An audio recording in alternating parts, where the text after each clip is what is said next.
What's up, everybody?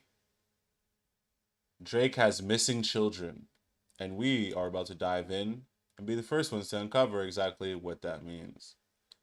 So let's jump into this video today and figure out exactly where Drake's hidden lost child's secret baby is before somebody else finds them. Been exposed, and he is getting checked for it.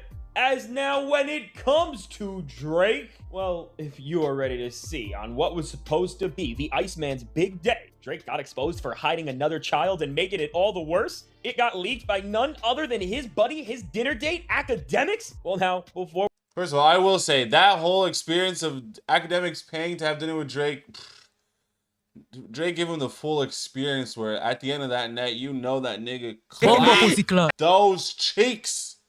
You know Drake clapped xCephasx cheeks, bro. Allegedly, in my opinion, of course. But I'm just saying, if xCephasx was a baddie and he was, of the female persuasion, let's just say, she would definitely be like, thank you for the OVO chain, and here's some pum pum bomba clot. Let's go back. Before we go any further into this, from Drake getting exposed for this to Drake also disrespecting the king of pop, Michael Jackson, and what that really means in its totality. Where'd y'all niggas find that photo? This is the most important video of the year argument. Where'd y'all niggas find Michael like that? Where'd you find him looking like that? That really means in its totality. None of this can slap. This is the most important video of the year, arguably. So make sure to leave a like, subscribe, and hype up the video because we're going to expose so much that they are trying to sweep under the rug as well with Drake. The guy got betrayed, he got outed, and I guess he got exposed when it comes to his deepest, darkest secrets. Because you heard what I said, it has gotten leaked that Drake has multiple kids. And well, how we know this and how this entire...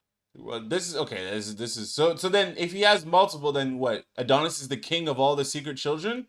Shout out to Adonis for being the king of all of Drake's secret children. Higher can of worms was just opened up in a way that is more definitive and conclusive than ever. Well, it all came from the hands of the guy who got dinner and got a chain from Drake and who is his right-hand man, I guess. It really is your own people who will let you down, as well in none other than Big Mac DJ Ack. With Big Ack himself during a new stream where the guy went crazy with Drake propaganda and lies to try and boost him and his buddies up and to try and act like they were these titans or trailblazers beefing and going against the industry, even though all the major companies and players in the music industry...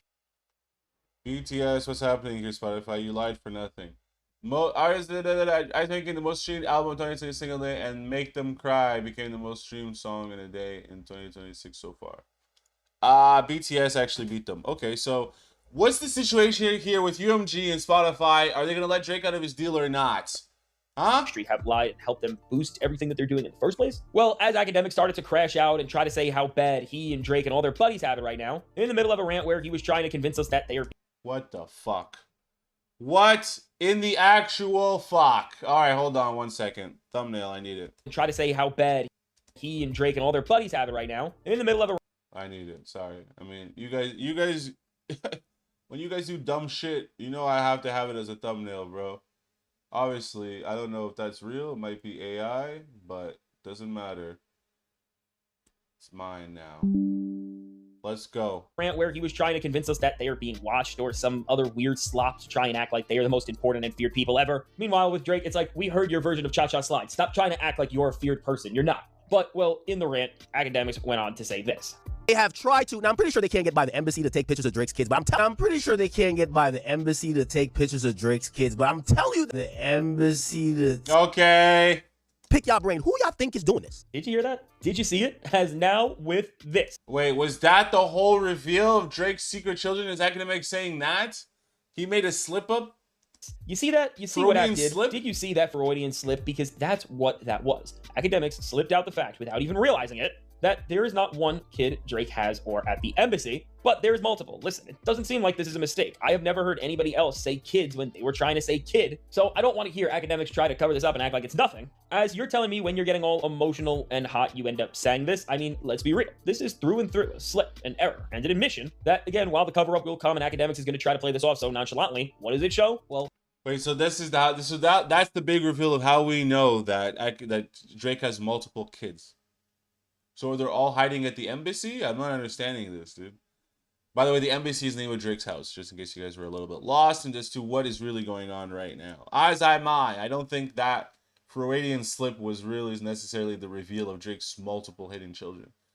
You know how much you know how less, like, the lack of self-control you have to just be, busting up a bunch of baby Adonises everywhere, left and right, and a bunch of shorties have the exact same body type.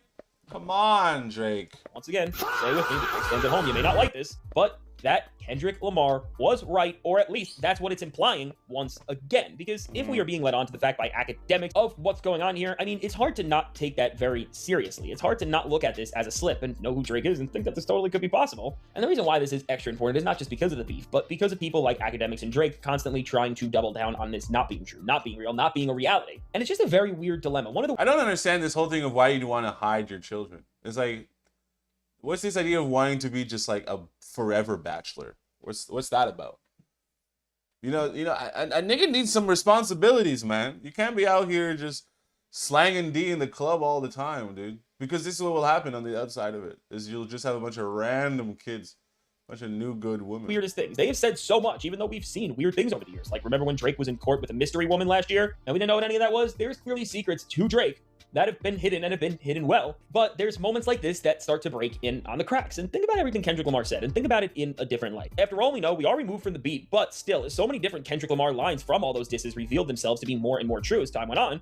We can't throw this one out. Kendrick Lamar told us things, but he never told us what led him to those conclusions. He never told us what he knows. And listen, I mean... Yeah, but also a lot of the things that Kendrick's camp knew, they came from OVO. They came from 40 himself, bro, which is crazy. It's crazy that 40 and academics would be completely throwing OVO under the bus like that. That's wild. And this is a weird situation, and honestly, the only thing we're going to be able to do to see how guilty these people are, what they're really doing, is, well, from somebody like academics, the response, which I'm sure is going to be so funny. The gaslighting attempt is going to be so good. But with this, I need you to keep this in mind and put it in your back pocket right now, because we are far from done from the exposing of Drake that's going down after Iceman's big day, and after he just believed he was way too powerful and is now paying the price for it. And some of you might say it's about to get worse. And now, if you are ready to get into the moment that as a music fan, well, we can't allow to happen. We can't allow for the disrespect to go by. And we can't allow the Iceman to act like he is on the level of the king. Well, I need everyone to stand together today. This is not about Drake or Kendrick. This is about respecting the fabric of music in a way that Drake is trying to actively stat pad and steal us into forgetting. So if you haven't already, be sure to also leave a like and hype up the video. It's gonna help us out so much, is with Cupcake Drake, and even worse in terms of the totality of where it stands in the music world. The Iceman spam, the Iceman slop, it worked, and Drake has taken over the #1 spot on the Billboard Hot 100 with his new Janice Karen record, and with it, Drake has surpassed Michael Jackson for the most #1s. Xcephasx becomes the male soloist with the most #1 hits in the history, 14. As a male solo artist on the charts. And you know, when somebody surpasses a legend's record and they do it with grace and respect, well, that's one thing, and that's really the way these things are supposed to be handled, no matter what craft you are in. But what do you think Drake did? Well, let's take a look. In a post where Drake broke the record, neck broke from carrying the chain, back broke from carrying the game, records broken carrying on my name, carry on, Drizzy Drake. First of all, why in Lord's name is that the photo? What is that? What is that? Like, why would you, who drew that? It feels so disrespectful, bro. Why would you do that, Drake? Why would you make this image of Michael Jackson looking all crazy like that, dude?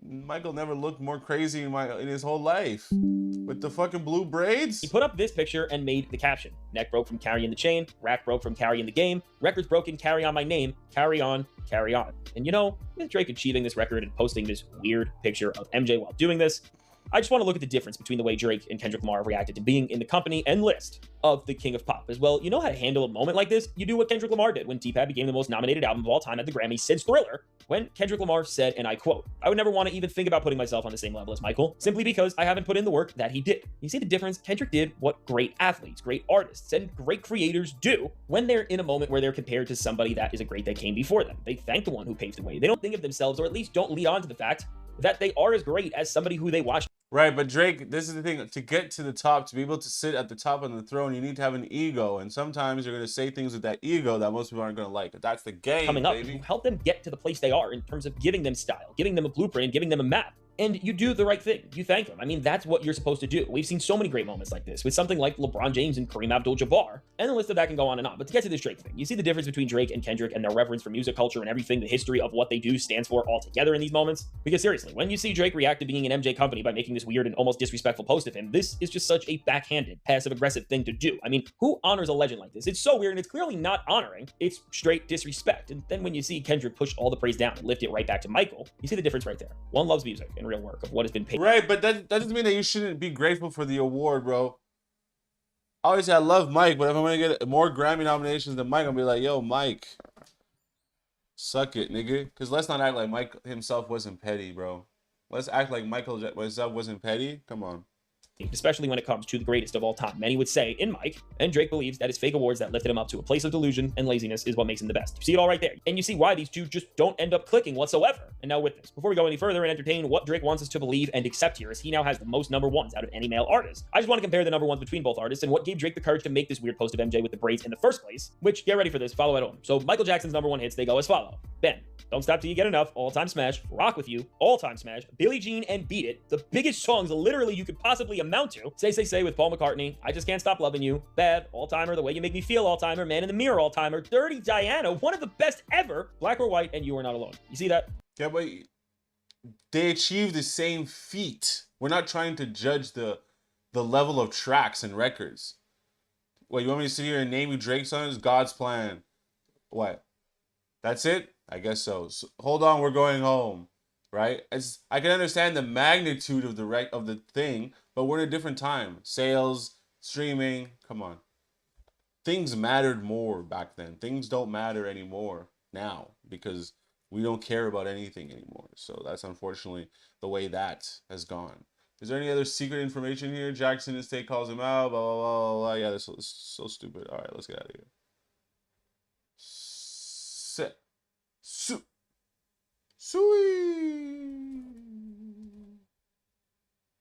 I'm going up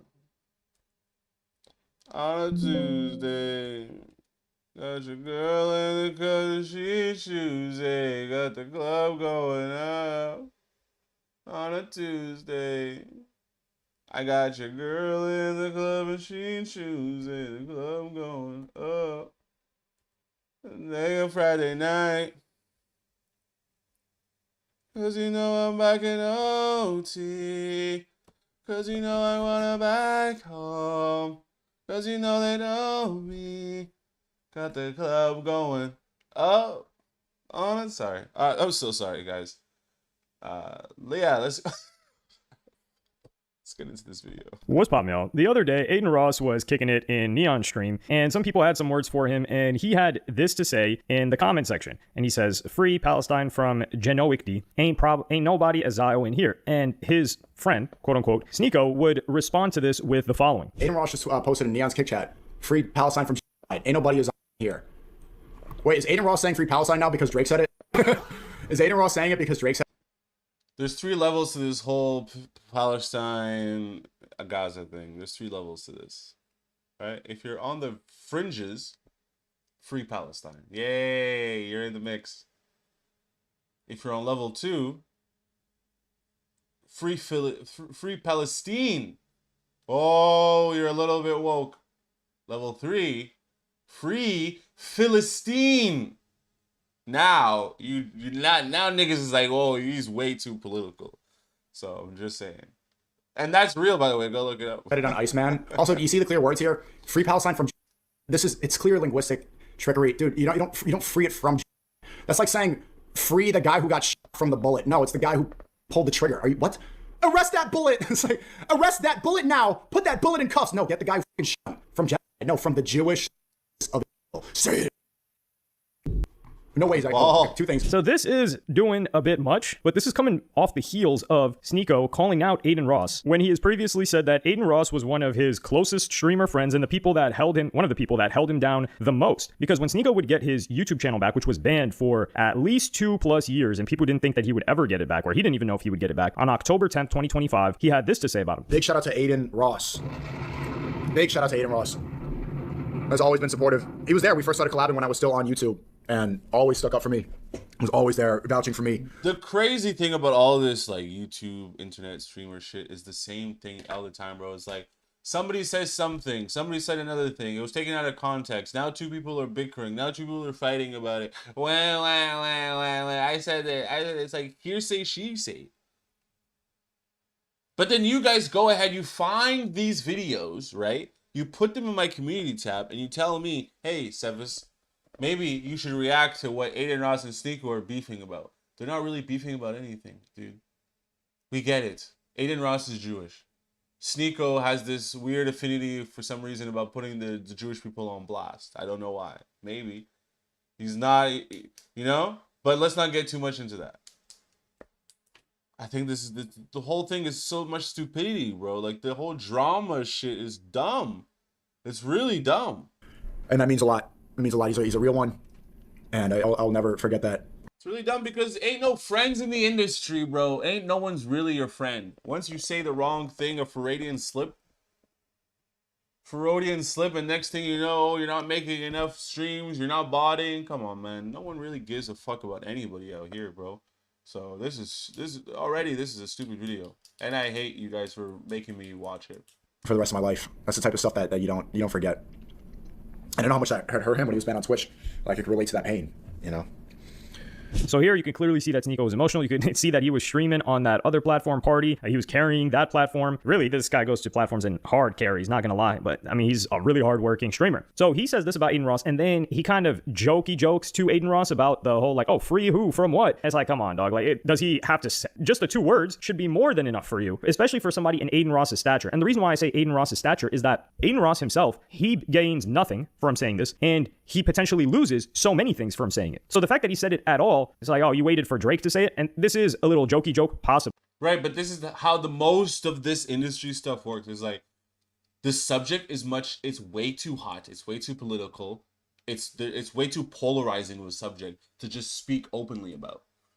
The heat from this political topic, quote unquote, needs to die down first before anybody can touch it. And the first person to come out and say it, Drake. Yes, there's a lot of other rappers saying it, but do they have this sort of mainstream audience like Drake does? Even Mr. DJ Khaled himself never said it, and Drake called him out for it. DJ Khaled never said free Philistine. Why? Too political. Doesn't want to get caught up in that. Doesn't want to fuck the money up, as they say.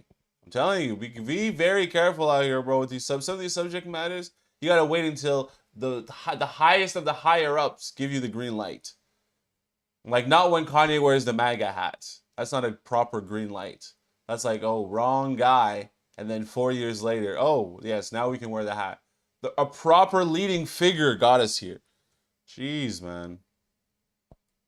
However, Aiden Ross, if we take a look at a clip from September 11th, 2024, he would call it out. Speak on this too. Guys, I know obviously the Palestine war is absolutely ridiculous, and any innocent life being taken from us, it needs to stop. Straight up, bro. Like, it's absolutely ridiculous. My boy Iraq is Palestinian, right? You guys know Iraq with the streamer. And I feel for him and his people, and it's absolutely ridiculous, and it's gotta go. It's gotta go, the genocide, and, you know, it's gotta stop, bro. It's gotta stop. And when will it stop? And you guys gotta understand this. I understand what Trump said about Israel, but you guys gotta understand, Kamala is she has people in office that are also pro-Israel. So you guys gotta understand that's just America. But one thing I will tell you is this: all innocent lives need to stop dying. They just need to stop, especially like literally people that are just mind their own business. It's ridiculous. It's ridiculous. I know, Iraq. It's been going on for years and years and years. But Iraq, just know this: I'm Jewish, you're Palestinian, and just know that you're my brother. Because listen, man, people are greedy over land, Iraq. You know, but Iraq, I'm kidding, man, and you know, I feel bad. I feel for you, bro. I love you, man. And fuck that, bro. All that, bro. Bro, I just wish people would just have my heart. Because I would just say, what's mine is yours, and let's all be together, and let's all, you know. So this is Aiden Ross, somebody who stands to benefit business-wise and relationships-wise. This guy's cool with Robert Kraft. This guy's cool with a lot of people who are, you know, on that side, the opposite side that Sneeko doesn't mess with and feels like is attacking him. Yet he still levies this on Aiden Ross. And this is, I understand why Aiden Ross might never get back cool with Sneeko again. Because this is off the heels of the saltiness, and to my belief, of Sneeko getting banned from any UFC event. So he's up there with like 5 or 6 different names. One of them, Dylan Dennis, which keep in mind, Dylan Dennis threw a... Aren't all these people, they all look like almost like photos of like people are like terrorists. Chair through a like tour bus, broke the not the windshield, one of the windows. They were getting into fights behind the scenes. It was very bad. So it's understandable why he's banned. And Sneeko's right next to him. And Sneeko was at a UFC event with Rumble and the president just like last year or something like that. And you would think that Neon, who's somebody that I believe he was soft banned, but he was up there at brand risk at the UFC event. So Neon's ban was lifted. But Sneeko would call him out because a lot of his audience would be like, yo, why weren't you at brand risk? Everybody was at brand risk. And it's Dana White. Dana White is commentating. And I want to be like, hey, does anyone here want to ask why I'm banned from the UFC? Is anyone here going to be like, hey, Dana White, why is Sneeko being treated like the boss? There's 8 people banned from the UFC. Dana White says that he doesn't ban people. The ban list is me, Dylan Dennis, and 5 MS-13 members. And it's like the cartel. Sneeko and Dylan Dennis. Sneeko did it. I don't know what I did. And then you're watching, you're like, okay, you know what? No one's going to ask. No one's going to ask, you know? Is anyone going to be there and ask Sean Strickland, hey, are you ever going to do that podcast that you said you were going to? No, I mean, no one's going to bring it up. You know, so it's just, it's a funny reminder because like I'm scrolling through, I'll go over my timeline and people. And the crazy thing about all of this is like Sneeko is one of those people that like the name itself is brand risk, but you have the most like non-risk to a person's brand there. Why is Sneeko not there? Why are people like Myron Gaines not there? These are real brand risks to people's brand, bro. When a subject or a person is too hot, you want to get this bad PR. This is what that situation is, man. Internet beefs. What can we do? What can we say? I would like, when it comes down to it, Aiden Ross hangs with the Jewish people, and the Jewish people, they all look out for each other. They all make sure that everybody's winning. All the other races, we don't like to stand together. I guess we know who's going to stay on top. I guess we know who's going to stay on top. All right, guys. You guys rocking with today's stream? We're back, guys. We're doing a 7-day evangelist stream. No, sorry. We're doing a 7-day stream, boys. 7 days. We're gonna be 7-day stream, just back to back to back to back to back streaming for 7 days. So, if you guys are really rocking with your boy, a song you probably, you're really rocking with your boy, I'm right here. Rock with me, y'all. Rock with me, y'all, as we get into yet another video about an unknown musician doing things that are slightly spectacular, but not at all exciting, but good enough for you to watch while you eat dinner. Let's go. Bitch! heard, but can't quite name the artist. Willa Ford slips into that category. Her hit song, I Want to Be Bad. I Want to Be Bad by Willa Ford. Jeez, first of all, that artist name is absolutely ass! It's a 2000s nostalgia jam, but most people couldn't tell you her name, and that sums up a lot of her story. In the summer of 2001, Willa Ford was everywhere. Really? I was alive in 2001. I don't remember seeing anything about Willa. MTV, TRL, radio. She was a bold figure in terms of her era because she was self-produced, rebellious, and a young girl who wrote her own lyrics, executive produced her own album, and refused to tone it down. Really? In today's day and age, she's just a regular kid in their bedroom. Every measure, she was a star in the making, or at least had enough marketability to cash in on the hype of the teen pop scene. She's a girl who arrived at exactly the right moment and then saw that moment fade away. Amanda Lee Williford was born on January 22nd, 1981, in Florida. She started singing with the Tampa Bay Children's Choir at 8 years old. By 11, she performed with a local troupe called Entertainment Review. Why do we need some sort of background on this one-hit wonder? Why? What's that about? You're gonna try to convince me that she's a lot better than she is? I don't think so. She would never got dropped if she was. Which consisted of kids who sang at Walt Disney World and Busch Gardens. She moved from chorus member to What the fuck is Busch Gardens, bro? What is that? That's like a C-tier fucking adventure park. And when she turned 15, she moved to Los Angeles. By 1999, at 18 years old, she had signed with MCA Records under the stage name Manda. She would later change her stage name to avoid confusion with Mandy Moore. One of her songs, Lullaby, made it onto the Okay. That changes everything. One of her songs made it onto the fucking motion picture program in the first movie. Whoa, Willa Ford, I apologize, baby girl. You know, sometimes a nigga can get out of hand. You know, a nigga can say some shit that you don't like. God damn. Really? Pokemon? Yo, all right. Well, Willa is talented now. I take back everything I said. Platinum Pokemon, the first movie soundtrack. A small win, but a foot in the door nonetheless. Nigga said a small win. What an idiot.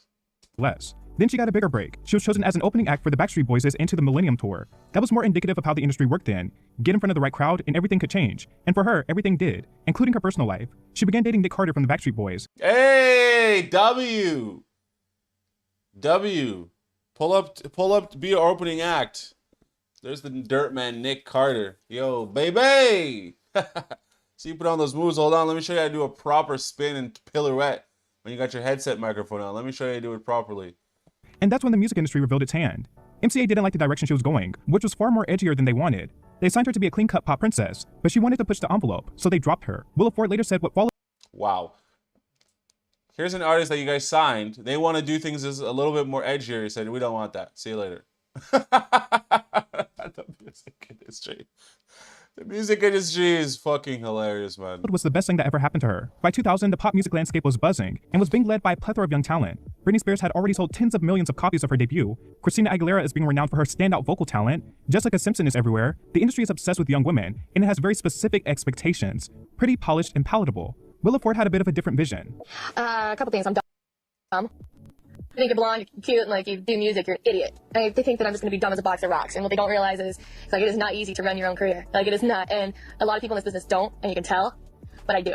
And everything that happens is because I said, I think this should happen. I mean, people bring ideas to me all the time, constructive, meetings and whatnot, and I'll jump on it and say, yeah, let's improve it with this. But people in interviews also think that I'm going to come across as like either kind of flighty and floozy, like at the same time, kind of skanky. And what? We're lost for what's really going on here. So is she truly a rebel? All right, fine. If she's truly a rebel and she left she got dropped. She didn't leave. She wanted to stay. She got dropped by MCA. So what happened on the flip side? Was there a good track? Was the one song that you mentioned at the very beginning of the video, that was it? That was her sort of air to airness, as they say? I don't know. like, I'm just honest. While on a mall tour for Nautica Kids, executives from Lava Atlantic Records spotted her, and she was signed. She entered the studio to commence working on her debut album. She wrote her own lyrics, executive produced her own tracks, and made the kind of song she wanted to create, not the ones anyone else dictated. MCA, isn't MCA RCA a division of RCA? Isn't it Sony?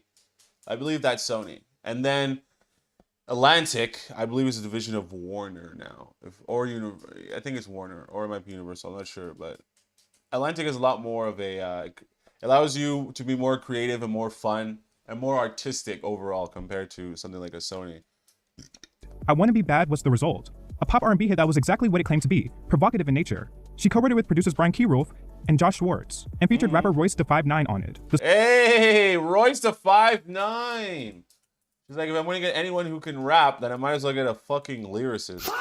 Shout out to Willa Ford. At the very beginning, I was like, what is this? Is this a documentary about a shorty that literally no one even remembers or cares about? And slowly, as the video went along, we all slowly started to care for her. Her character development, we're like, wow, she's developing. She's becoming something great. The song took inspiration from her MCA days and wanted to go against what the label told her. When executives at Lava and Atlantic Records heard it, she was signed. Initially, the staff also wanted her to tone the explicitness of the song down, but she refused. The single dropped in early 2001. It reached number 22 on the Billboard Hot 100 and stayed on the chart for 20 weeks. The music video aired frequently on TRL. She became a Pantene Pro V spokesperson and hosted various A Pantene Pro V spokesperson? Well, bitch better have good hair. segments on MTV.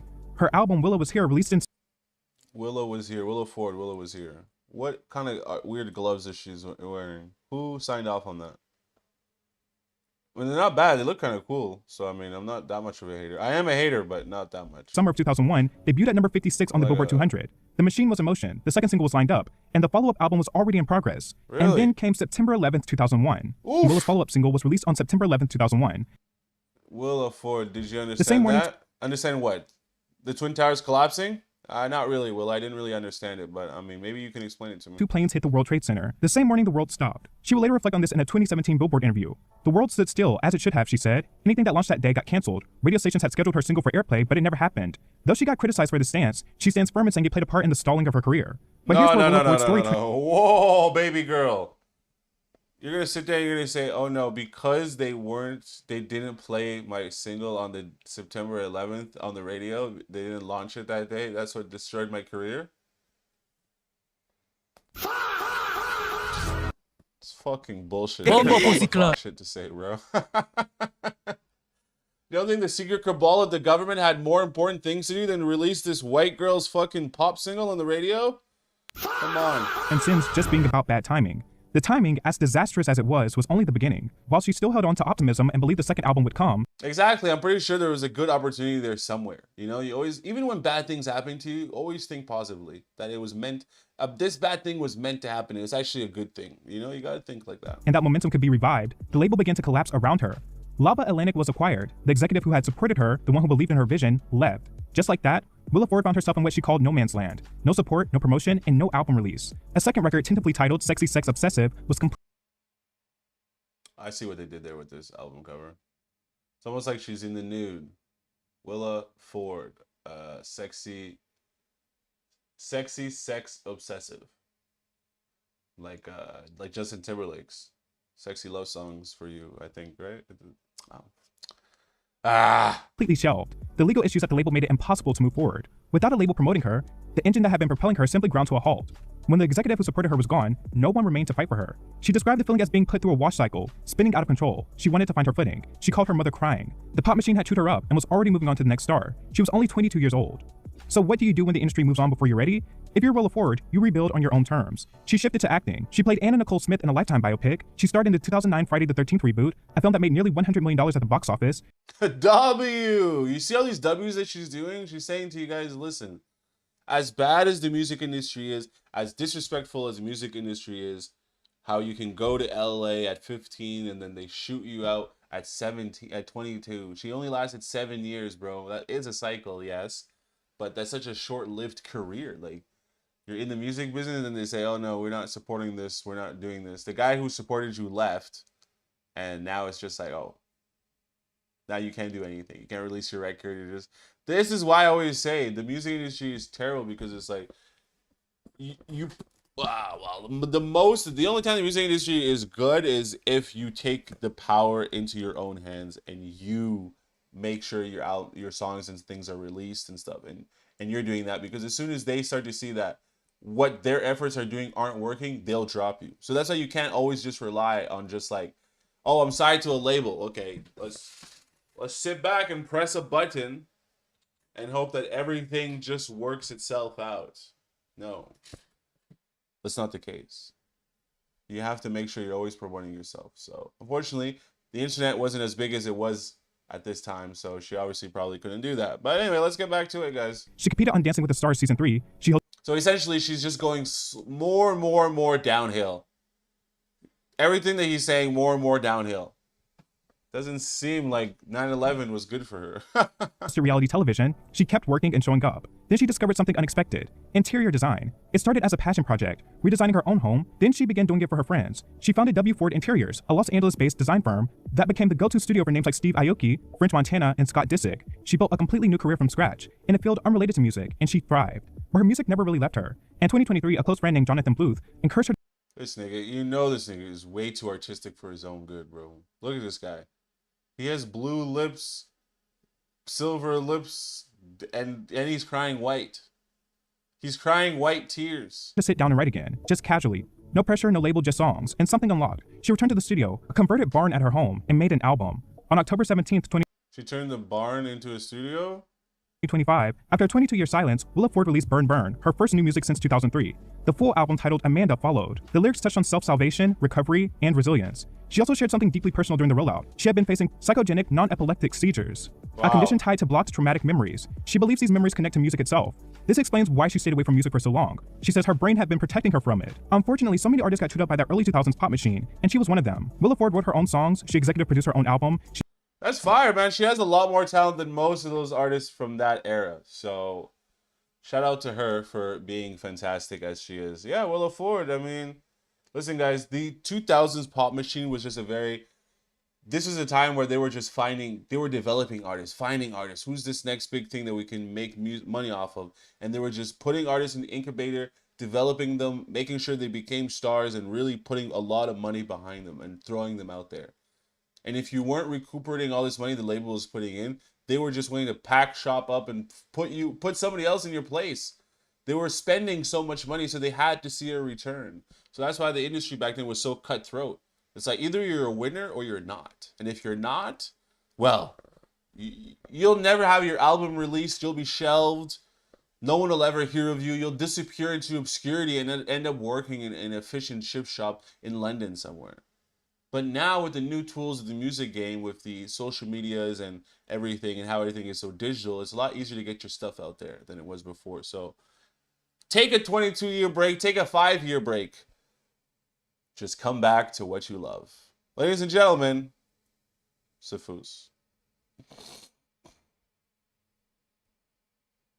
Ladies and gents, I got a baby in my pants. Sorry. Willa Ford. Let's see here.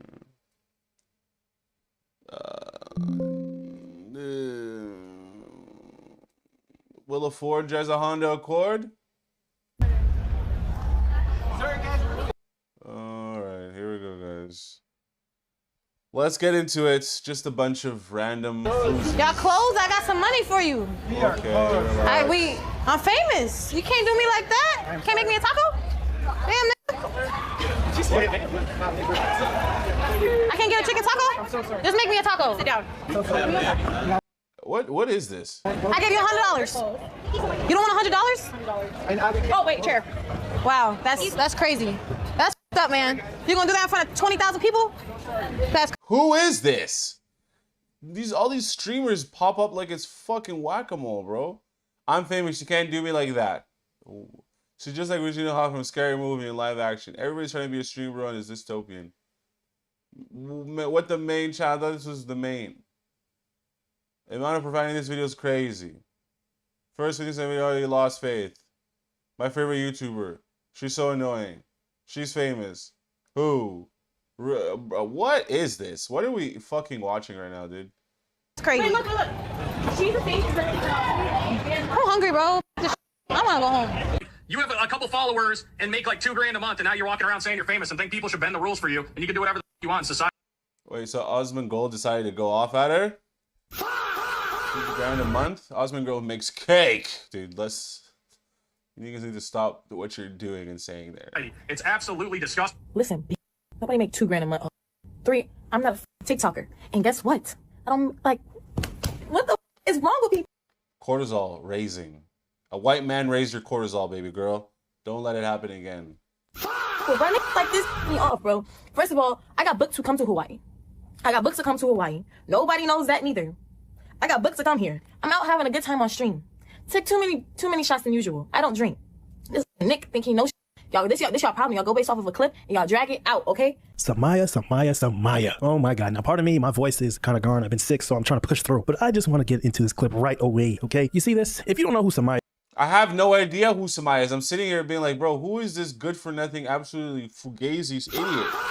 is Samaya Marie is a streamer, and she blew up from xCephasx during the Streamer University, right? And really? Ever since that moment, she has been that, I don't know, the problem child of streaming, or one of the problem child. She's been grouped into like an India Loves of the world, just causing controversy after controversy, unknowingly and knowingly. So, you know, with this streaming stuff to blow up, you need clippers, and you either got to be good looking, which she is. She's a good looking woman, right? Let's be honest, bro. She's good, right? And you gotta have damn, bro, like she looking good, bro.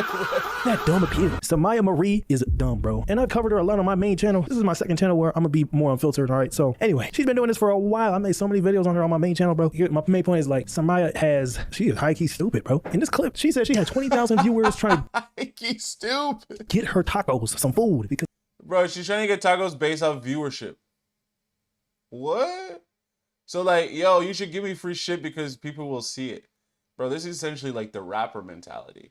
Hey, yo, I ain't paying for no common fucking album art. I'm a fucking rapper. What do you mean? They close, not respecting, you know, the workers being out all day into the fucking night. And then you have this bitch walk up over here with some cameras, people with their phones, just bringing a spectacle. As these niggas are trying to close and shit, man. They, you know, like she probably don't even know how many people have been giving the workers a hard time. And she comes over here and says, like, I'm famous. Can you just make me a taco? Just make me a taco. Like, you entitled bitch. God damn, bro. Like, fuck. Like, you know what I'm saying? Like, bro, this shit makes me want to fucking bang my desk because it's just like, bro, you know how many? Anyway, look, bro, I'm a feminist first and foremost, man. I love women. But saying this, bro, it just makes me so mad to see, bro. The fact that I gotta censor my fucking shit talking. Dog, we're watching the same clip, right? Am I the only one who feels this type of way? No, we watched the clip. It's just like, she's just so stupid, bro. It's just, when too much stupidity fills up the cup, it's just going to be very bitter. It's going to be very bitter, and we don't need that. It's just these streamers, I don't even get this wave, bro. Like, there needs to be like a cataclysm that comes and wipes out the majority of what's going on the internet right now, bro. Because there's way too much nonsense going on the internet. Oh, I went to a streamer university with xCephasx. Now I'm someone. No, bitch, you're not. You're dusty. Relax. Hey, bro, she be doing the same shit. It's not just like this one clip that makes. And also, why does all these streamers think that being a provocateur is content? Oh, I'm going to the store and just tipping all the chips on the floor. Content. No. Me mad or anything. There's another clip where, like, I made a video on her like 3 weeks ago, right, on my main channel. She was trying to get Drake's attention. Like, she was trying to get Drake's attention through Benadon. Benadon is a streamer, so her best bet through getting to Drake to, you know, up her level as a person, as a brand, is by going to the main man himself, Drake, right? Anyway.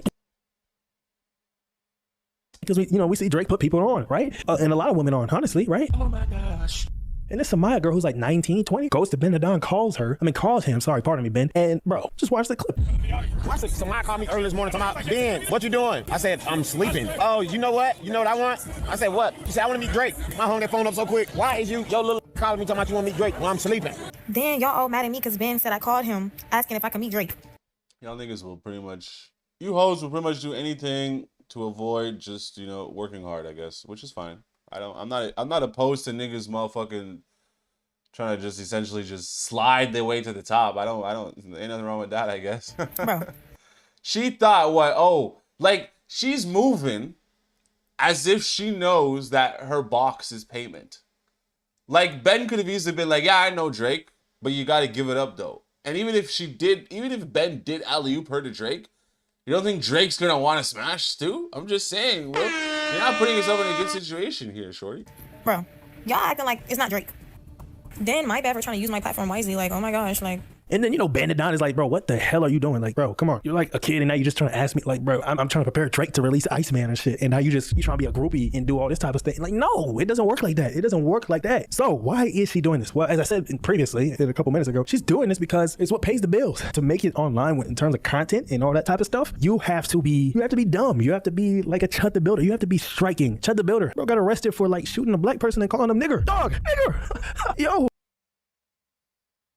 There's some things a nigga will never go to, like, I'll never have to blast somebody just to get on, like, big on the internet. That's crazy. Yo, bro, I think he shot a black person. I don't know. But you got Calvicular, the professional mogger, so-called mogger, doing some mogging bullshit, whatever the fuck that means. Shape-shifting his face so he can get all these people on his side just doing dumb bullshit, and he's popular. And then you got this Amaya woman who's probably asking people around her circle, like, what I have to do. Like, the advice she gets from some of her streamer friends is to, like, lightly roleplay when you get into a fucking situation, that you know is gonna get clicks. Like, yo, if you get to a situation this in random, try and, like, act a little bit and do all this type of stuff. It's gonna get clips and stuff. Bro, like, what does streaming become? Like, have you seen these people, like, leaving Twitch to go to Kick just to not necessarily build a community, but just chase clips and virality, bro? Because Kick is I guess is becoming the #1 way for you to become viral. Like, I seen a clip of DDG talking about some shit. Clippers run the ecosystem, and Kick is the best way for you to blow up, apparently. That's how you got all these people like Dean the Great blowing up, Calvicular, I think Chud the Builder. But anyway, not to get too sidetracked, bro. Samaya is something, and she needs to be stopped because the way.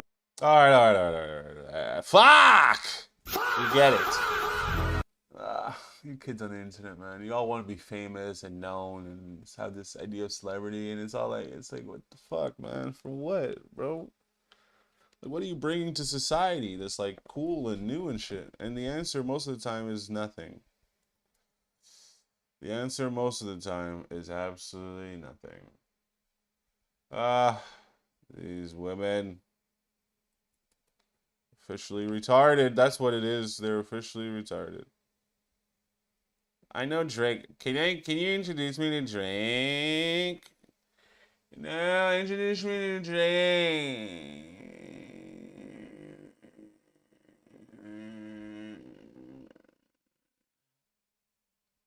Introduce me to Drake. Alright, hold on, guys. Let's go. Let's get into this. $2 million house. Whoa. Shorty said a lot of things. I just want to go back again.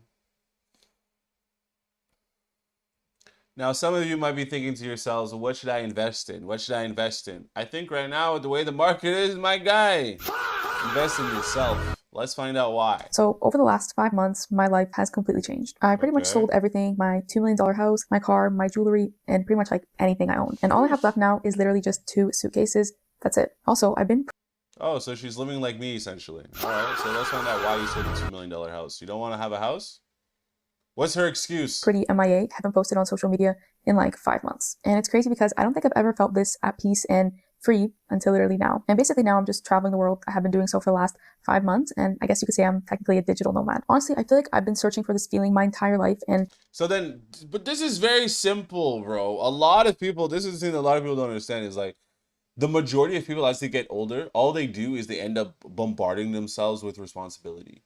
You bombard yourself with a mortgage. You bombard yourself with what? With children. You bombard yourself with cars and lease payments and this subscription and that subscription and dry cleaning and this and my job and I'm a high performer. It's like, bro, wow.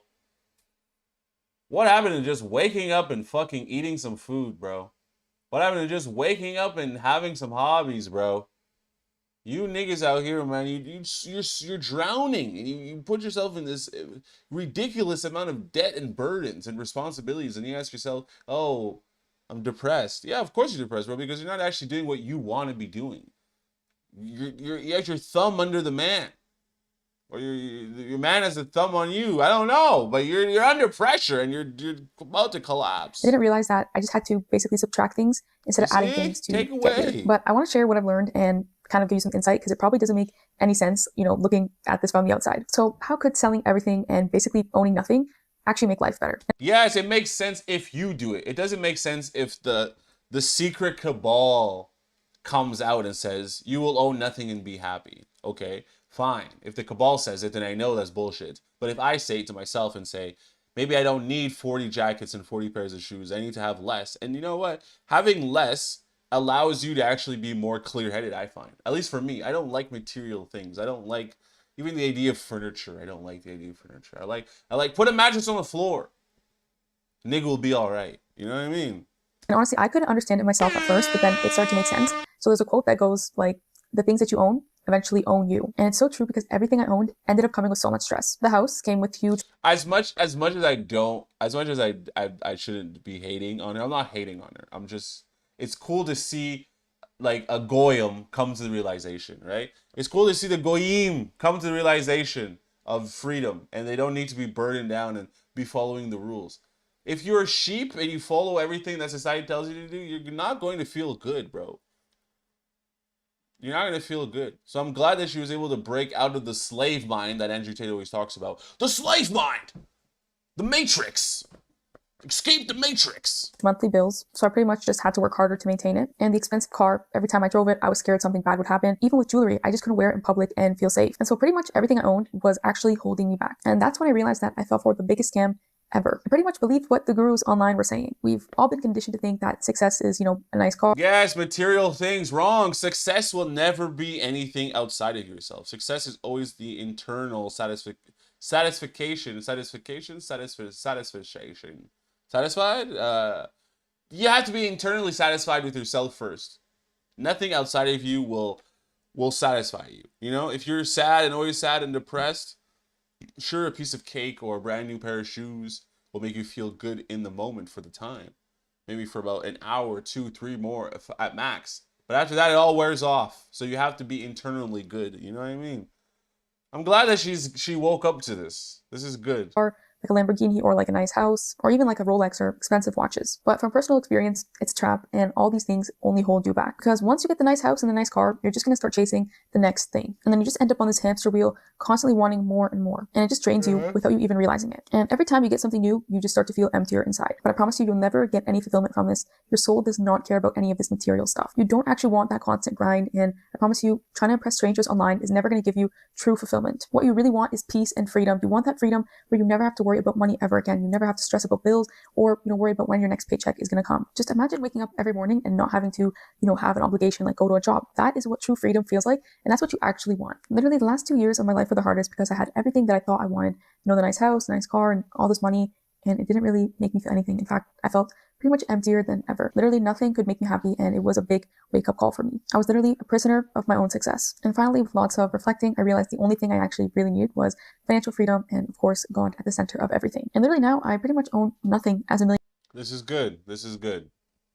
She's going to flex on us and tell us she's a millionaire? Which sounds pretty crazy, but again, it's the happiest I've ever felt in my life. And trust me, I'm not the only person. If you go on YouTube and search, I sold everything or I own nothing, you're probably gonna see a bunch of people who were maybe in similar situations as myself making videos about this because it's a very common realization. Most people thought that... Yeah, but this is the thing I've been telling niggas from the very beginning, bro. A lot of y'all just are doing things without really thinking as to why you're doing them. Why would you think that the pinnacle of success would be some sort of massive mansion, a bunch of luxury vehicles, and it's a trick. It's bullshit.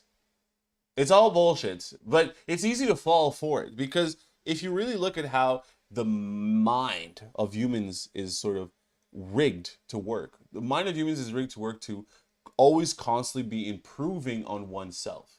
The idea of constantly editing things to make them better.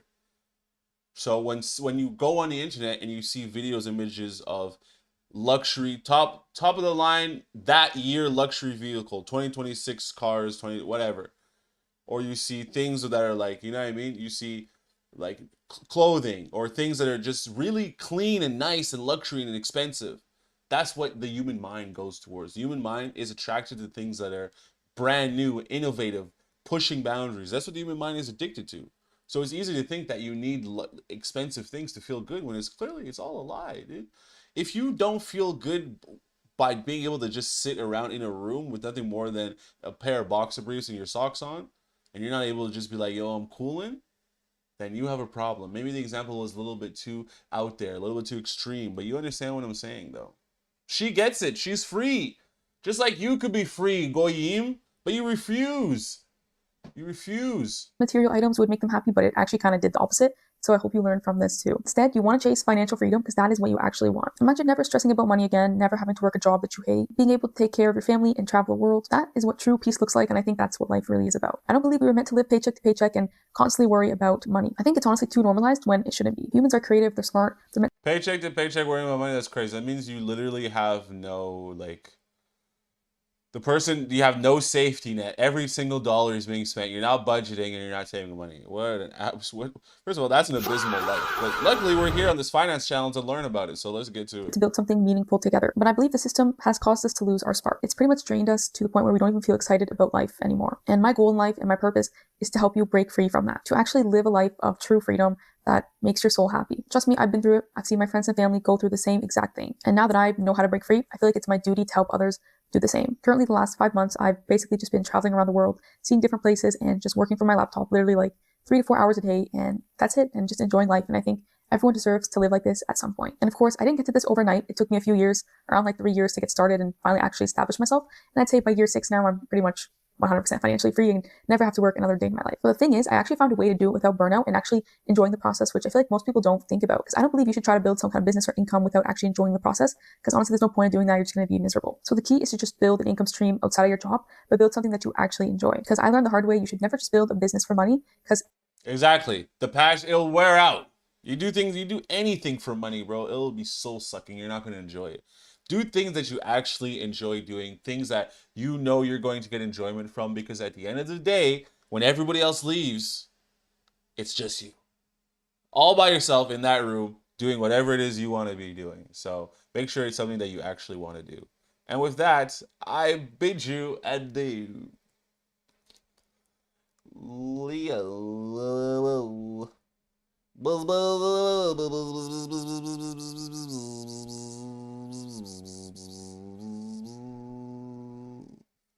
She said, I want a fucking party. Yeah, yeah. She said, I want a fucking party. Sorry. The school tank, Jay-Z, Modi Cam. Nobody. Drake is #1 in the world again. Drake! Hey. You guys know we can't watch. Tragedy lurks around every corner in the music industry. We can't watch music videos on fucking thing. You guys know that. But you guys know what you don't know? Bitch, you guessed it. This is none other than OG Mako. This is a Louisiana video with the saddest story in hip hop history. OG Mako. Oh, good God. I really hope this video is not sad for real. Fame, temptation, and pressure push many talented artists into dangerous territory, and some simply fall apart, leaving their careers and lives in shambles. This description sadly fits the late OG Mako perfectly. When he first emerged, the ATL rapper seemed to have limitless potential. The late. And believed that nothing could slow him down. Hey man, it's OG Mako, OGG, QC. This is my new hit. Call it You Guessed It. Right. Pace yourself. I mean, no, because as fast as you arrive, it could be as fast as you exit, my G. Fuck that. I mean, I'm just telling you, it can happen. I mean, you may not want to, but you know, there's always There's always that. I like how Ebro, he said so much things that have actually come true. As much as people want to hate on Ebro, he's actually said a lot of things about rappers that they have come and gone. Nah, I mean, it's always take the time. You sure as fuck go away from that motherfucker. But the 10 years that followed would humble him and ultimately push him past the breaking point. 2 years on from his passing, his journey stands not as the example that he wanted to set, instead serving as a cautionary tale, which reveals how fame and fortune will not save you from the problems you can't outrun. Born in College Park, Georgia, Mako always loved music and had a broad palette of output that he enjoyed. His taste went far beyond neighborhood rap, and long before becoming an MC. First of all, that era of rap where OG Mako's from, I believe it's the early 2010s. Goated era. The 2010 era, from 2010 to 2020 era, goated, bro.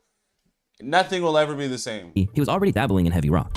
Yeah, I used to be in a hardcore band. Me and a few of my friends made it. It was called Dr. Doctor. I was the lead vocalist and the backup guitarist. It was fucking awesome. Could never record our music though because we didn't have any money to like pay for a rock recording session, which is way different than a rap recording session. We're just a mic in a closet, need like actual shit. So we never got to record anything, but it was hard though. Live shows was crazy. Throughout his material, the evidence of his wide-ranging influences was always present. Initially dubbed Mako-Maddox, before restyling himself as OG Mako, his early work made a minor buzz in and around Georgia, but didn't exactly signify that he was the next big export from the state. But that all changed with, bitch you guessed it, his sparse, hard-hitting 2014 breakout that grew big enough.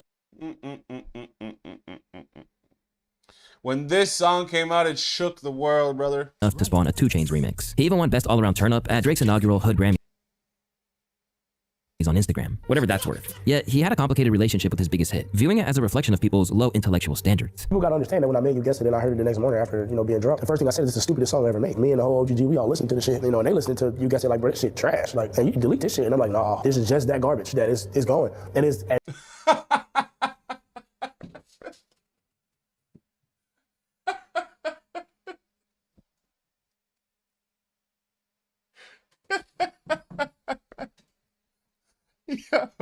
Yo, did you hear this? The nigga just said?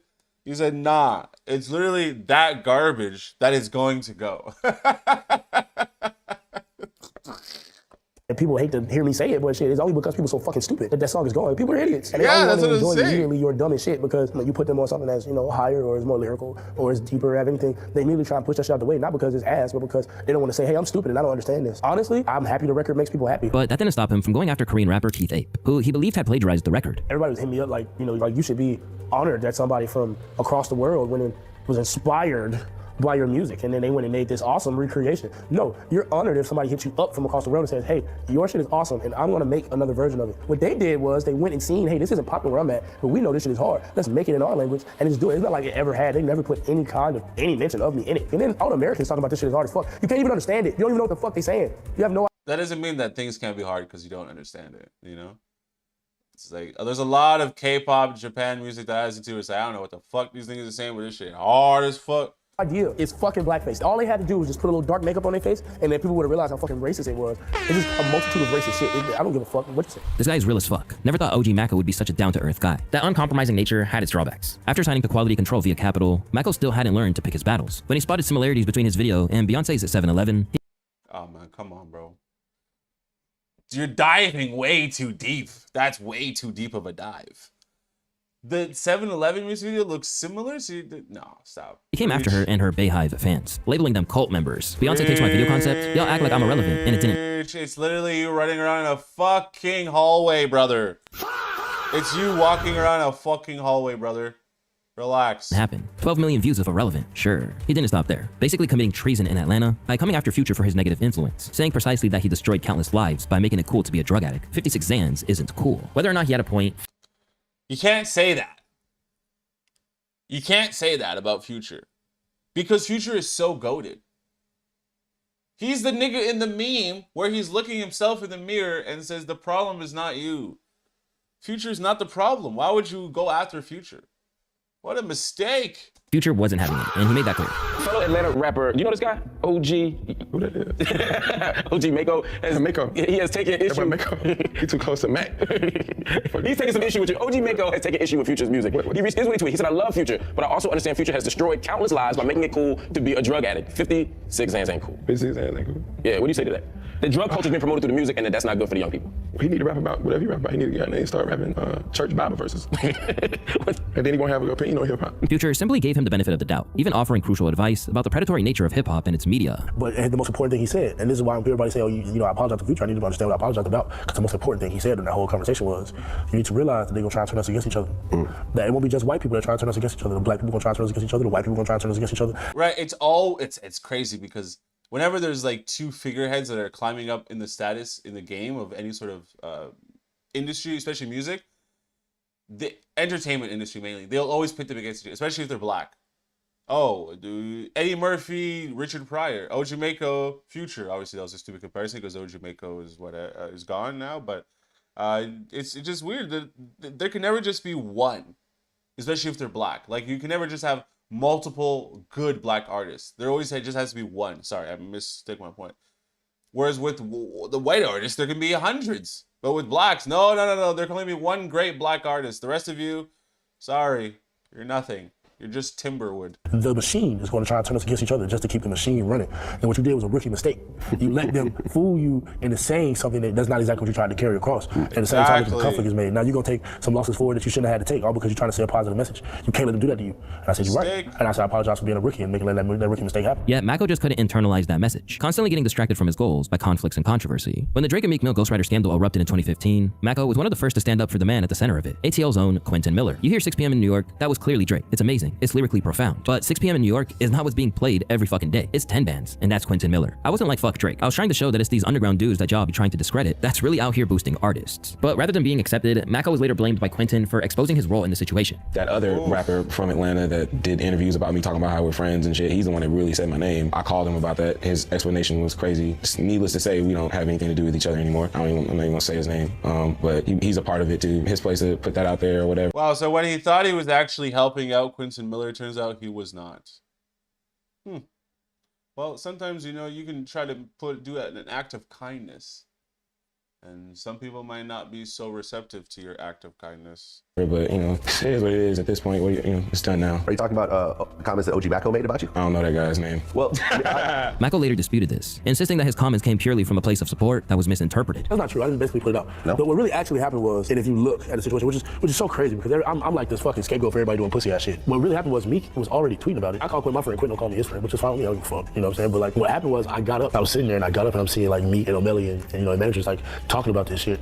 And it was like, what's your boy name? Miller, Quentin. He's like Quentin. And me being a friend of this person, you know, I'm like, yo, finally somebody's giving my nigga the recognition because I've been, and Quentin can lie about all he want, but I called the nigga the day, if you're reading this, it's too late, came out. I called him the morning it came out because I was listening to the tracks and I'm like writing down numbers of each number track. Like, no, it has to be Quentin. As all of this occurred, Mako's own career didn't make much forward progress. After You Guessed It stalled out at number 90 on Billboard's Hot 100 chart after only 3 weeks. His next big moment came with the XXL freshman class, where he believed that he could hold his own against anyone in his year's group. So people really can do that. This class is kind of legendary at the same time because this is a time when music is switching. You know, so you get to see all the new forms of hip hop represented. The public didn't agree, and his verse went down as one of the worst in XXL history. Bruh, was he just talking to himself? The proper response would have been to double down on the music. Instead, he kept getting into trouble, and whenever a mic was in his face, he insisted others had copied his style and taken the credit he deserved. I don't know why, but everybody definitely became OG Mac, but it's whatever though. Wait, how'd you feel? Bro, this nigga is like, he's just crazy on this high horse right now, dude.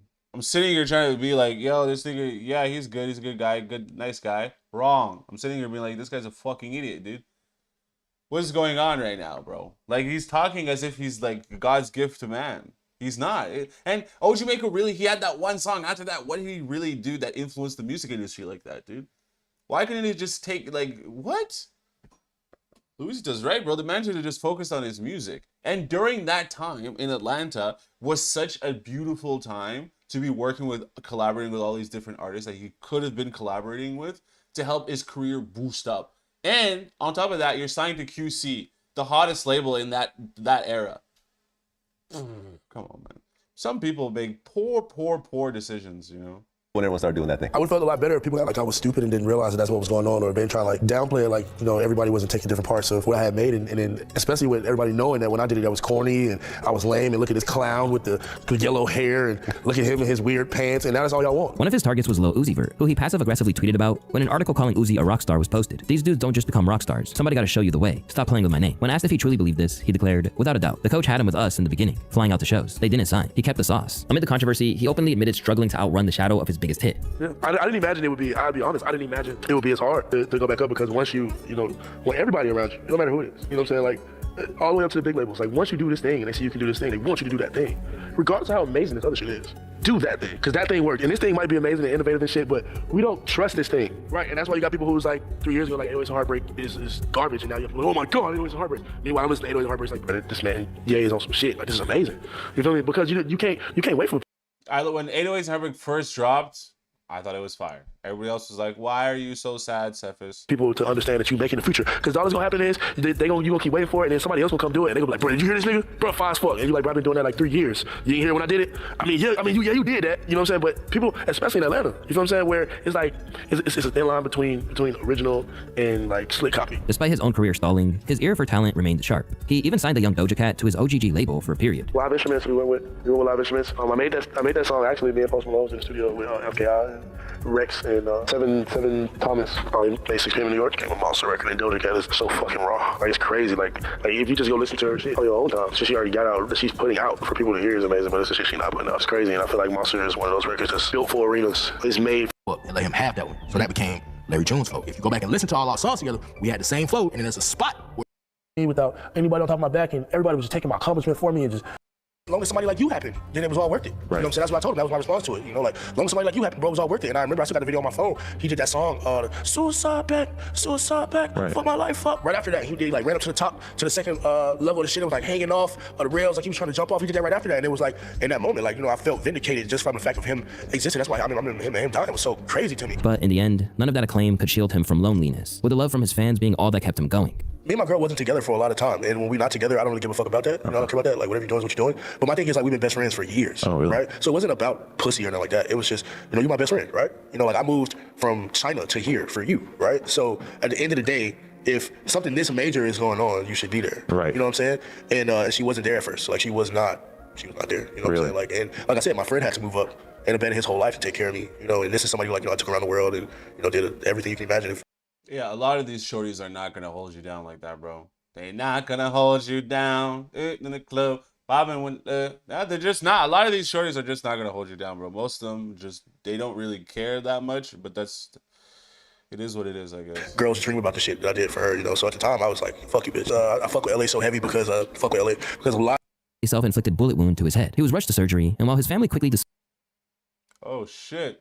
dismissed initial reports of his passing, saying that he was receiving the best possible care, hope gradually faded over the following 2 weeks. On December 26th, the devastating news came through. The industry was left speechless. One music executive spoke about how difficult it was to watch it unfold. OG Macko, passing 10 years, almost exactly since we met. That's crazy, bro. Just thinking back to a 24-year-old Steve-O. Crazy times, bro. What you've done in your life and your career have been really nothing short of amazing, bro. You're a legend. Nobody can take away for what you did to this game and the city of Atlanta and in this life. You really cemented yourself as one of them ones, bro. Just 6 days after his passing, fans were given Legends Live Forever 2, a posthumous follow-up to his project with Kino Beats, with all proceeds going to his family. 2 years on, hip-hop should be reflecting on how to prevent other promising artists from meeting the same fate. Many have since looked back at his openness about depression and felt like he was cast aside when he should have been embraced. Now recognized as a pioneer of the rage rap scene that dominates today, his contributions can't be overlooked. No, definitely cannot. Shout out to OG Mako, bitch, you guessed it. Yeah, the rap, it's crazy because in the rap game, there's a lot of problems with depression and mental health and all these things, that a lot of touch points that most people don't really touch on because the rap is mainly majority all black people. We don't talk about mental health to other people in the way that we should, in the way that it's like it's going to be beneficial for us to get help. We don't speak about it that way. We don't say anything about it, and it's not necessarily a good thing, but it's definitely something that we as a community should look at in terms of keeping these people here. A lot of artists, we let them pass on because we're trying to overwork them. We're trying to just press the dopamine feed until we get all this dopamine, and it's like, bro, there's a real person on the other side of these screens and devices. And with that, I bid you farewell and Eddie. Oof. We're losing steam on this stream, boys. We're losing steam on the stream. What time is it? It's 8 o'clock already?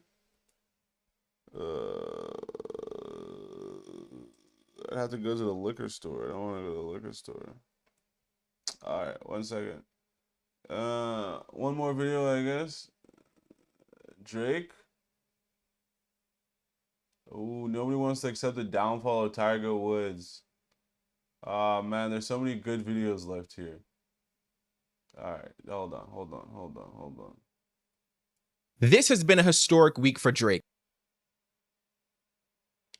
May 26th, that was yesterday. It's flatlined. It's dead. This one right here just came out. Flatline already 10 hours ago? Alright, well, let's do it. Drake! Drake is #1, and it seems that our good friend Jay-Z is not happy about it. Although Jay-Z is not relevant culturally by any means. Album and a mixtape from J. Cole. We got the long-awaited release of Iceman, and we also got 2 other albums from Drake called Habibti and Maid of Honor. And there are rumors swirling that Kendrick Lamar is on the way as well. But I'm not Boo! here to talk about them. I'm here to talk about someone else named Jay-Z. Because for the first time in the entire landscape of hip-hop, we have an elder statesman like himself who is still present and omnipresent in the game. He hasn't put out new music, but his power and presence is felt throughout the media, throughout the... Nobody wants a new Jay-Z project. Everything Jay-Z does is some sort of business move, like the Samsung deal and forcing us to get fucking Magna Carta on our fucking Samsung Galaxies, man. Get this nigga the fuck out of here. Headlines and interviews and other forms of control, like a record label or a distribution company. It's so important to watch the chessboard here because there's always a game within the game. You see, I believe that Jay-Z is tired. I believe he's tired of many things. Tired of frivolous lawsuits. There is some more with Tony Busby and Jay-Z. So remember, Jay-Z sued Tony Busby and his firm for defamation after the lawsuit was dropped with the woman who claimed that Jay-Z and Diddy raped her when she was 13 years old back in 2000. Who lied about Jay-Z? Exactly. And it was the case was dismissed. It cannot be brought up again. Tired of being called Illuminati. Jay-Z has an understanding of the magnetic power of some of these symbols, the pentagram, the eye and the pyramid, the obelisk, and he uses them as an artist, but people spin out all kinds of conspiracy theories from there. And as many have pointed out, there could be direct shots from Drake aimed at Jay-Z. I don't think he likes that either. Jay-Z calls some strays on this Iceman album. My niggas run the phone as soon as you check in prison. So this is from the song Make Them Pay. You niggas run the talk the whole for a second opinion. Drake is saying like, yo, my guys are thoroughbreds. When my guys go to prison, they run the phones, they run the TVs. Basically, they're those guys in prison. They're leaders in prison. Meanwhile, your guys are asking Jay-Z for a second opinion. So he's looking at Jay-Z like your opinion isn't worth anything. Like, why would you ask Jay-Z for his opinion on stuff? My guys are leaders. My guys do this. Your guys are getting advice from Jay-Z. He's looking at Jay-Z like he's a peon. I take 500K out of dinner. I never collect from none of y'all. And that's echoed by this bar from Whisper My Name where Drake says, yo, I'll take 500K over dinner with Jay-Z. Because you know, there's a whole meme that people used to say, yo, would you take $500,000 or would you take dinner with Jay-Z? And then some people for real seriously would answer, well, I'll take dinner with Jay-Z over $500,000. I've dinner with... What an idiot. You'd have to be an idiot. 500K? Why would you take dinner with Jay-Z? Jay-Z, I can ask him about business. I can pick his brain about business. People used to say it. So Drake is playing off of that meme like, yo, I'm taking 500,000 over dinner with Jay-Z because Jay-Z can't teach me nothing. And there's also the Island Hopping bar from Too Hard for Radio Man, that was really island hopping that man, it ain't already that that we mentioned earlier that I think could be about Pusha T or Jay-Z. Their names were kind of surrounding the Epstein file. He also may be tired of helping people. I'll tell you a story. I did it one time. I did it one time. Under And- what? No, but listen. Superstar rapper wants to meet the powers to be. It's the only person on the earth I introduced to the powers to be. They get him a situation, hook him up. The man don't want to pay the mission. I was mind boggled. I never look at this guy the same no more. I see him and I just like, and I'm like, and when they say, yo, what's up with, Can I ask a couple questions? you know how Jay-Z says it? He says, yo, what's up with your man? Yeah. That's my man now. No, it's hip hop's man. Jay's just hip hop man. Met the man's hip hop man. Fat Joe. Bro, Jay-Z's an idiot, dude.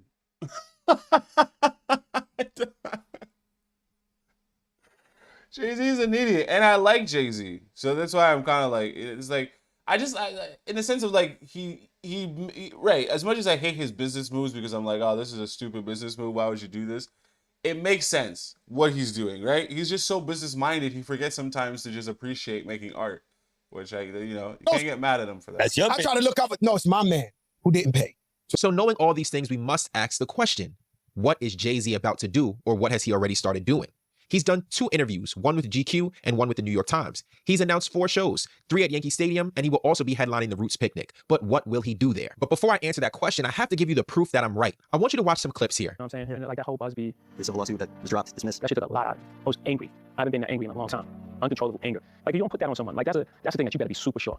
It used to be like that. Like, you have to be super sure before you put those kind of things on a person. Especially a person like me. So do you hear that? Absolute anger. And when someone is angry, they are going to lash out. I mean, I don't know how old you are, but if you grew up on Jay-Z lyrics, he calls himself petty. He always talks about revenge. He always talks about being a sage in the way that he's going to carry these things out. Let's keep watching. When you're feeling these feelings, how you then bounce back and get back to being Jay-Z? I don't know. This is the first thing I'm doing, actually. It was just like, all right, man, we played enough defense.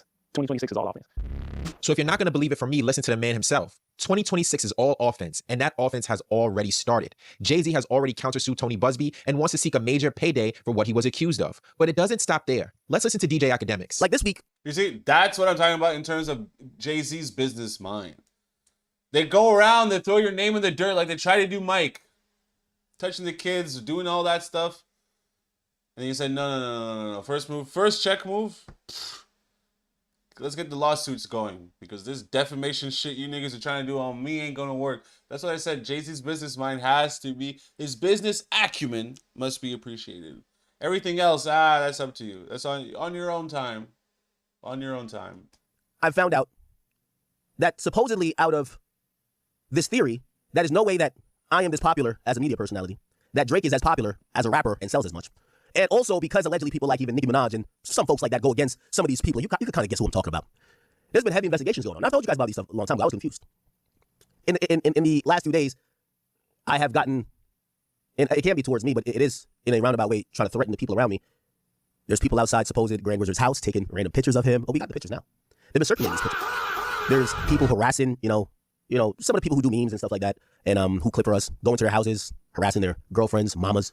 And at first I was like, all right, you know, I'm the public guy. Like, you know, I want all the smoke. You come over here, you go meet 4 killer Rottweilers and 50 guns. But people don't mess with me. Now, this is allegedly what Academics is alluding to, but again, let's keep connecting more and more dots. All of this shit is going to come out, and you're going to see who is behind so much of this stuff. What does that mean? You'll see.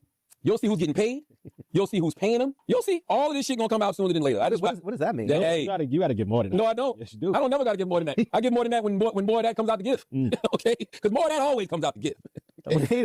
All I do is just give you the warning. It's like, boom. Offense, not defense. So you just heard Charlamagne talk about all of these things will come to light. And then you have Academics yesterday talking about people around him who have been followed and photographed. Jeremy Hecht revealed some alleged transactions that took place between Academics and another CEO, which I also talked about on stream. So it is clear that there is a person or a group of people that are looking into what is happening online. Now, remember, I told you, this is a war that will be fought on multiple fronts. Jay-Z is not just a rapper. Right. But this whole Jay-Z situation, what does it have to do with Drake? Like, in what way is it correlating with Drake? Because at this moment, it doesn't seem to be correlating with Drake. And I can understand this idea that Jay-Z is, he's this big godfather of hip-hop. But when it comes to Jay-Z and you look at the way he maneuvers, he's always been like this. He's always, like you said, he's petty, right? When he got rid of Dame Dash, everyone said, why would you be getting rid of Dame Dash? That's the stupid decision you could ever make. When he decided to not hang around with Kanye anymore, everybody was like, that's a stupid decision. Why would you not want to hang around with Kanye? But in the end, it always seems that every single move that he makes is a power play and makes a lot more sense in the end when it happens than most people can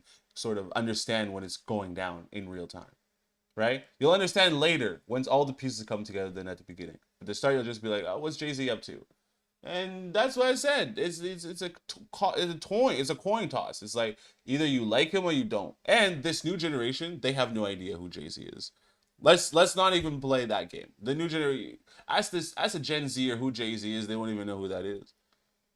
I'm being dead ass honest with you, bro. Anyway, let's get back to the video. He's also the head of Rock Nation. He deals with brand partnerships and the Super Bowl with the NFL. He operates in many, many spaces. This is unique. But if you think Jay-Z's going to... Right, but this is the thing I always tell you guys. Use your career to build connections so then you can have influence. The only reason anybody does anything is for influence.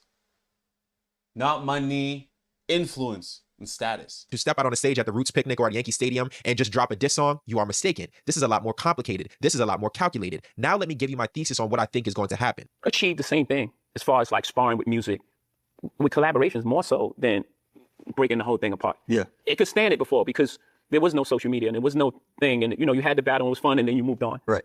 Right now, I don't know if it could stand it with the technology that we have. Because it takes up so much oxygen. It takes up so much oxygen. Yeah. Now it's just like every day they're just trying to still talking about it. It's not just talking about it. Not like, yo, this song, I like this. Yeah. It was like... Yeah, they talk about it. They make hit pieces about it, videos about it.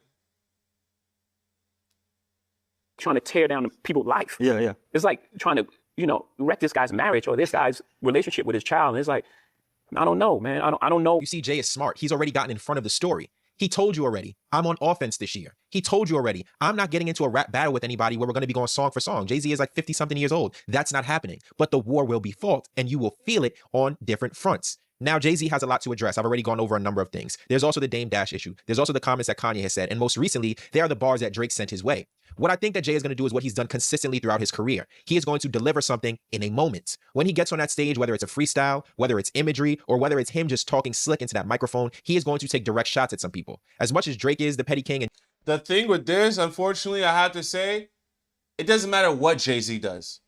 In literally a month's time, unless he decides to take us all the way to the end of 2026, whatever he decides to release in the next 3 months, it's going to be a splash, a drop in the bucket in the ocean, and we're all going to forget about it. I put money on it. Hold me to it right now. Y'all niggas moving around as if motherfuckers give a fuck about Jay-Z, bro. No one cares about Jay-Z, and no one has ever cared about him, bro. Ever. You know what I mean? Like, ever in their lives. All right, here we go. Let's get, here we go. All right, hold on.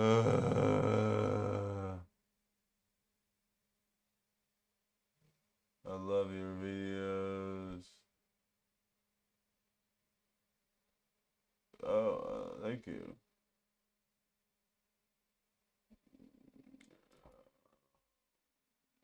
All right. What's the next piece of content here, boys?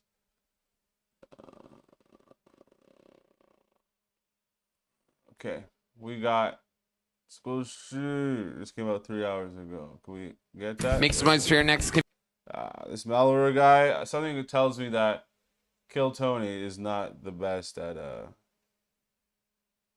you know what? Because it's just like, come on. You guys know I love Kill Tony. As much as the next guy, I don't know. Should I actually no, because something tells me that if we do this video, someone's gonna no. Can't do the Kill Tony one. Because it's probably gonna come up with copyright, bro. Okay, and what does generative and geometry equal? It's probably gonna come up as you know what I mean. What's the next video, boys? School? No. After 3 car accidents. Nobody wants to accept the downfall of Tiger Woods. All right. Final video of tonight, boys. Final video of tonight. Let's get into it. Tiger Woods is going somewhere where most of us have been, and that is at the bottom of the bottle. Ladies and gentlemen, this is Patrick CC with Nobody Wants to Accept the Downfall of Tiger Woods. Multiple DUIs and a massive cheating scandal, there is an uncomfortable conversation surrounding Tiger Woods that many fans and his peers are actively trying to avoid. Tiger is a real-life hero to millions of people around the world. His legacy and impact spans generations, and he got there by remaining extremely disciplined on the course. But off the course, his life is the exact opposite. Behind the trophies and the carefully protected image was a man self-destructing, lying to the people closest to him, falling victim to his vices, and putting innocent people's lives at risk. Tiger's story is not just about greatness. It's also about what happens when someone becomes so powerful that the world's Tiger Woods has big white teeth. I don't even know what I'm at risk. What? Tiger's story is Look at this nigga's teeth, bro. Look at that. God damn, nigga. Nigga's smiling for 4 people. Not just about greatness. It's also about what happens when someone becomes so powerful that the world's I love Tiger Woods. I love Tiger Woods. Starts making excuses for behavior that would destroy almost anyone else. If Tiger Woods didn't become a sports icon, you could easily interpret his upbringing to be just as brutal as the countless child stars who were pushed into fame before they were old enough to understand it could ruin their life. Tiger wasn't really raised to discover who he was. He was raised to perform, to win, and to carry the expectations of his father, Earl Woods. Earl implemented discipline tactics he learned from his time in the U.S. Navy to train his son to be a golfer. His mother said when he was 18 months old, he would go to the driving range, and when he was done hitting, I would put him back in the stroller and he'd fall asleep. Earl reached out to local news organizations in Southern California for stories to be broadcast about Tiger, touting him as a child prodigy. His name is Eldrick Tiger Woods, and since he was 8 months old, he's been playing golf. From there, Earl got... This nigga Earl is moving just like fucking Bobby Jackson, bro. Joe Jackson. Sorry, not Bobby Jackson. Motherfucking Joe Jackson, bro. Y'all niggas know Joe? Fucking whip a nigga fucking Joe Jackson. Let's go. Let's get back into this. Hey. His son a nationally broadcast daytime television spot on the Mike Douglas Show. And every few years after that, there would be another news story about the future superstar Tiger Woods would become. This is Eldrick Tiger Woods, and Eldrick is an accomplished golfer. Listen, his dad is a genius in terms of marketing, dude. Let's put this nigga everywhere on TV. Call the news station and say, yo, I have, because that's a story in itself. A prodigy child golfer. Yeah, that's a story. That's news. That's content. He wins tournaments on a regular basis and has shot close to par on 18-hole courses. Incredibly, Tiger here is only 5 years old. Earl spoke of his son as if he were a divine creation meant to change the world. I know that I was personally selected by God himself to nurture this young man and bring him to the point where he could make his contribution to humanity. Now, Earl wasn't physically abusive like other child prodigy parents, but he was putting in overwhelming pressure on Tiger to succeed. He would get my grill. Well, you know, Tiger's lucky, I guess. Sometimes a nigga's gotta beat another nigga sometimes. You know, his daddy said, "I'm gonna beat you, son," and that's good. That's good. It'd really make you feel insignificant. Failure was never an option. Fortunately, he was able to meet expectations. Tiger was the youngest player to win the U.S. Junior Amateur title at 15 and the first to win 3. But the pressure wasn't just to play good golf. At 15 years old, he had the expectation to become a cultural icon to the level of Michael Jordan. Since I'm black, it might be even bigger than Jack Nicklaus. Whoa, his dad is really feeding him, huh? Really filling him up. I might be even bigger than him. To the blacks, I may be like a Michael Jordan in basketball. The world is ready for a non-white golfer to be successful. Earl famously dubbed Tiger as the chosen one. Tiger will do more than any other man in history to change the course of humanity. I don't know exactly what form this will take, but he is the chosen one. He'll have the power to impact nations, not people, nations. The world is just getting a taste of his power. Now, Earl would sound... Dude, his... If more dads and moms were like this, I think society as a whole would just be a lot better.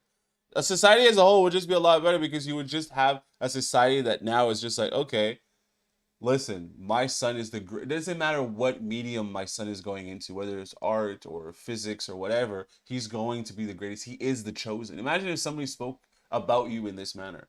How big-headed your head would have to be. But you'd have to meet expectations. Because if you didn't meet expectations, then you would just fall into this crazy abyss of depression, bro. And yes, he is right. Tiger Woods, at that time, for what he was going to mean for black culture, was very important, very vital, large, in a way that most people don't even really think about, you know?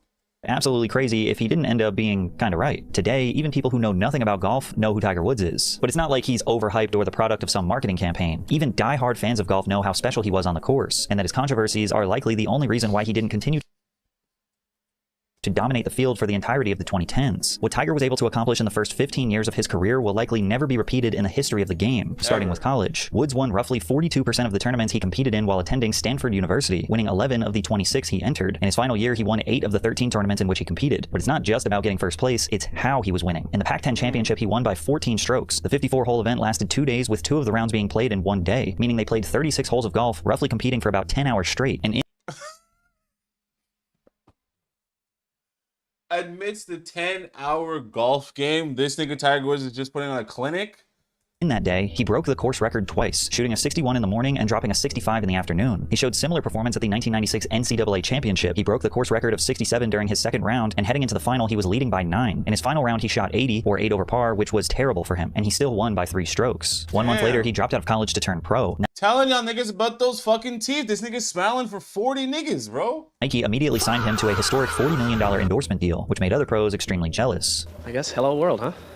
Woods entered his first PGA Tour event with the expectation to win, and the golf media thought he was crazy. A victory didn't offer next to. A victory. To me, that comes off as a little cocky or brash. Why go to a tournament if you're not going there to try and win? You'll learn. Now, although this interviewer seems like he has a stick up his ass, you have to understand that winning on the PGA Tour is something the overwhelming majority of professional golfers never accomplish. Some players spend 15 years on tour, make millions of dollars, and still never hold a trophy. Brett Quigley played more events than Tiger in his entire career and never won once. Damn, Rick Wrigley.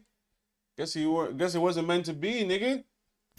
But Woods secured his first professional victory less than 2 months after he joined, in just his 5th professional start. Over the next few months, he racked up 2 more wins, but he truly set the tone for the career he was about to have at the 1997 Masters, the very first major tournament he ever won. Now, if you don't know golf, it's not structured like other sports where there is one final championship at the end of the season. Instead, there are 4 prestigious tournaments per year that are called majors. These events are played on much more difficult courses where the stakes are much higher and the payouts are much larger. The Masters is the first. The crazy thing about golf is like that. It's like you gotta go play in tournaments. The prize money is how you essentially make your living. So if you have a bad year where you're just, because golfers have that, they have like bad years specifically. And so if you're out here golfing and you're not making any money and you're losing, just terrible, bro. You live and die by the skill that you have, which I guess makes sense, right? If you're good, then you're always going to be fed. But if you're not, well, yikes. Major played of the year, and it's the most popular of them all. Tiger won the 1997 Masters by 12 strokes, which is still the largest margin of victory in the tournament's history. He also became the youngest Masters champion ever. There it is, a win for the ages.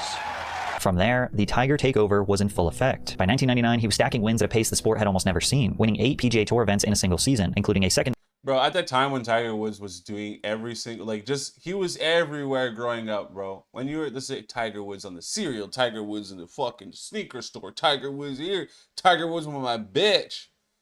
Bro, Tiger was everywhere, bro.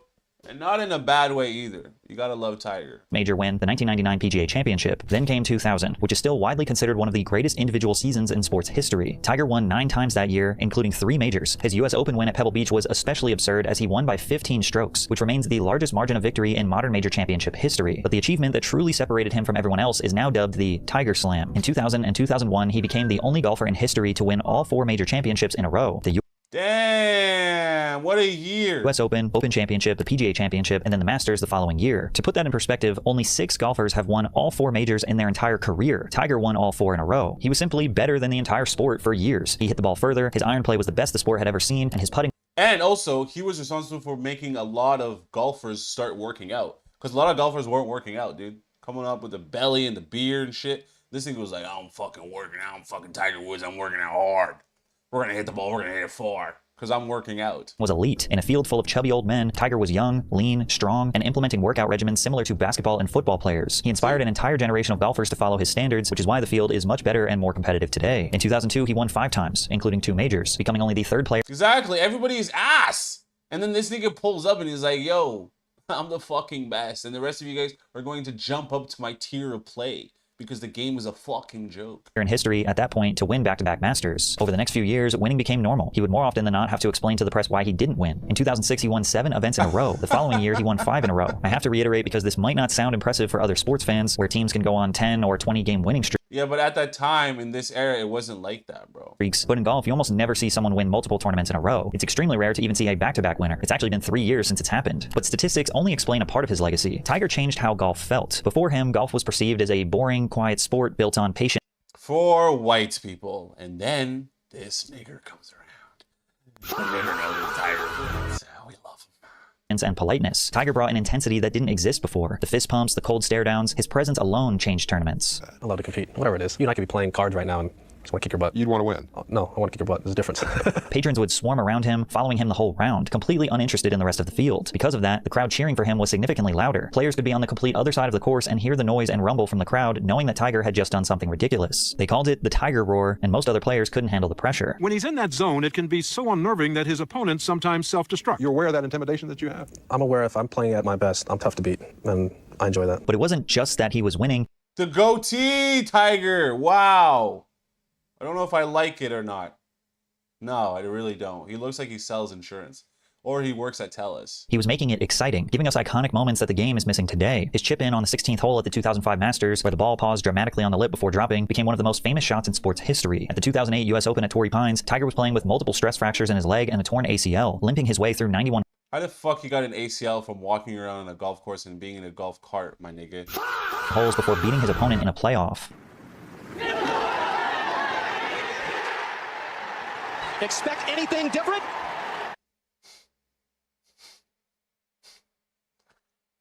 The best. Fans who had never cared about golf were suddenly watching on Sundays, and therefore TV ratings exploded. Neil Pilson, the former president of CBS Sports in the United States, once estimated that Woods contributed to a 30 to 35% ratings increase when he played. Tiger is also the reason why PGA players make way more money today. In the 1996 season, when Woods joined late that year, the total prize money amounted to $101 million. Between 1997 and 2008, the total prize money rose by an average of 9.3. So every single place that this nigga goes, he just makes it better.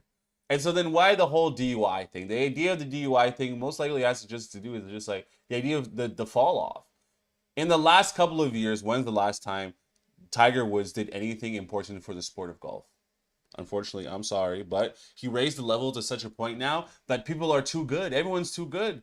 Everyone's better than Tiger. And I couldn't imagine a world where anyone could possibly be better than Tiger Woods. So here we are.